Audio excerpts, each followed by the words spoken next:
চুয়াডাঙ্গার আলমডাঙ্গায় ভাঙবাড়িয়া গ্রামের খোয়াজ আলী শেখের মেয়ে Khaleda Akter Munni video sharing platform টিকটকে ছিলেন সরব। 2022 সালে প্রথম বিয়ে করেন মুন্নি। বিয়ের পরেই বউকে রেখে বিদেশে পাড়ি দেয় তার স্বামী। তবে কিছুদিন পরে মুন্নি জড়িয়ে পড়ে একাধিক পরক্রিয়ার সম্পর্কে। এ ব্যাপারে জানাজানি হলে প্রথম স্বামী তালাক দেয় মুন্নিকে। কাবিনের টাকায় একটি ফোনও কেনেন মুন্নি। পরে টিকটক ভিডিও বানাতে মেতে ওঠেন তিনি। আমার কপালটা এতটাই খারাপ, কষ্টটাই কেউ বুঝলাম। গেল 14 নভেম্বর সকালে চুয়াডাঙ্গার সদরের বোয়ালমারীর নীলমণিগঞ্জ এলাকায় জঙ্গল থেকে উদ্ধার হয় মুন্নির অর্ধগলিত বিবস্ত্র মরদেহের ট্যাটুর মাধ্যমে শনাক্ত হয় পরিচয়। তুমি আমাকে ভালোবাসছো, এটাই তো অনেক।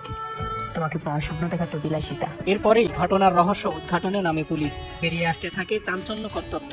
গ্রেফতার করা হয় হত্যায় জড়িত মানিক ও পারভেজকে। শনিবার সংবাদ সম্মেলনে পুলিশ সুপার দেন হত্যাকাণ্ডের লোমহর্ষক বর্ণনা।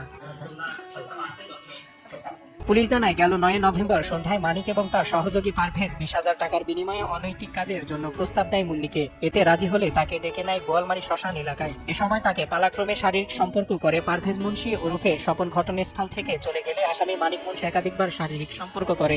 20,000 টাকার পরিবর্তে 5,000 টাকা দিলে টাকা নিতে অসম্মতি জানায়। এ নিয়ে কথা কাটাকাটির এক পর্যায়ে মুন্নিকে শ্বাসরোধে হত্যা করে জঙ্গলে ফেলে দেয় মানিক।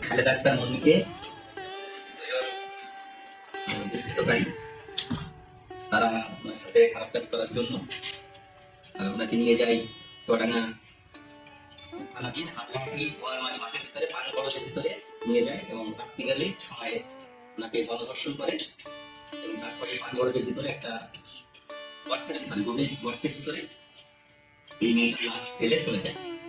ওটা খুবই নির্জন জায়গা, যে আমাদের পুলিশ সদস্যদের সহ আমি ভিজিট করেছি।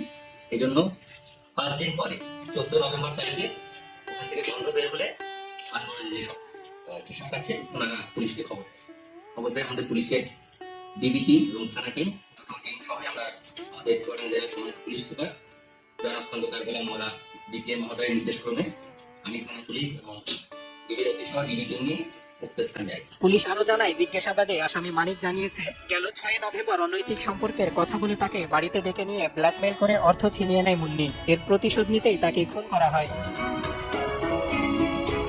দ্রুত হত্যাকাণ্ডের রহস্য উদ্ঘাটন ও আসামিদের গ্রেপ্তার করায় জনমনে স্বস্তি ফিরলেও এখনো ঘটনা বাড়াচ্ছে উদ্বেগ। News desk.